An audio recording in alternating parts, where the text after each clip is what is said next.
Welcome to the Fear and Greed Afternoon Report for Wednesday the 9th of March 2022. I'm Sean Aylmer. Every afternoon we bring you the 5 news items that you need to know about today. Story number 1, it's all about financial markets. Surging commodity prices threaten to send inflation much higher, with energy and fuel costs set to spike. Also, the floods along the East Coast will likely send fruit and vegetable costs up. Inflation and slower economic growth is now highly likely. That's what we found out from the Reserve Bank Governor Philip Lowe today. With that backdrop, the equity market actually did pretty well, finishing up 1% today to 7,053 points. Telstra led the way among the large caps, up more than 3%, while Commonwealth Bank and National Australia Bank both finished nearly 2% higher.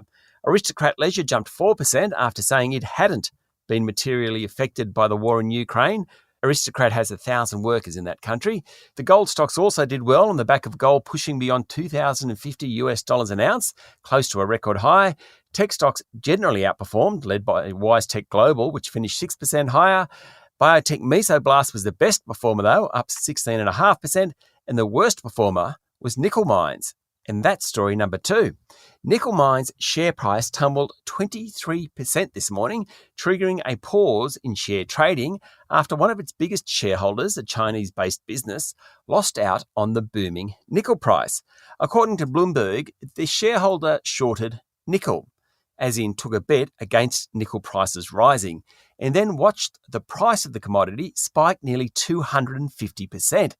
Wow, that's how you can lose a lot of money. In fact, trading in nickel was suspended by the London Metals Exchange this morning due to the extreme volatility in the commodity. Eventually, Nickel Mines came out and said the shareholder wasn't going to sell out. It started trading again. Other shareholders became more interested, and by the end of the day, it was down less than 5%.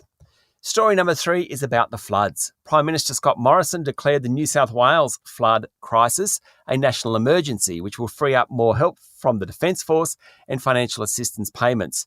Officially, Sydney has had its wettest start to the year ever, with almost a year's worth of rain in 10 weeks. Almost half of that has fallen in the past week. Floodwaters peaked today, and with little rain expected in the next couple of days, waters should recede, fingers crossed. There are no other major rainfall events expected in the foreseeable future. Flood victims in Queensland and New South Wales have so far submitted 108,000 claims worth $1.5 billion. Insurers estimate the total cost of the flood crisis will be around $3 billion. Story number 4, according to S&P Global Ratings, state debt levels will reach 23% of GDP by the end of the year. It reflects all the economic support packages rolled out by the states over the past couple of years. Also, there's plenty of refinancing of ongoing infrastructure projects.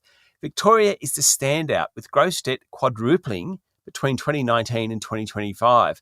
Western Australia's debt isn't growing, thanks to those mining royalties, I suspect. Does it matter? Well, yes, because that debt has to be paid back at some point. Something to worry about in the future. And story number 5, Apple has launched a new version of its budget-priced iPhone that's capable of connecting to 5G wireless networks. The new iPhone SE will sell for $719 in Australia and be available from March 18. Apple's also launched a new high-end desktop computer using its own M1 chips as it pushes to grab a greater share of the PC market. The Mac Studio starts at just under $3,000 Australian dollars. The goal is to push its share of the desktop market, currently at just 2.3%, closer to 17%, which is Apple's share of the smartphone market. That's it for the afternoon report for Wednesday, the 9th of March, 2022. Don't forget to hit follow on the podcast and find Fear and Greed on LinkedIn, Twitter, and Facebook. Join Michael Thompson and I tomorrow morning for the Thursday Fast 5 by Fear and Greed. I'm Sean Aylmer. Enjoy your evening.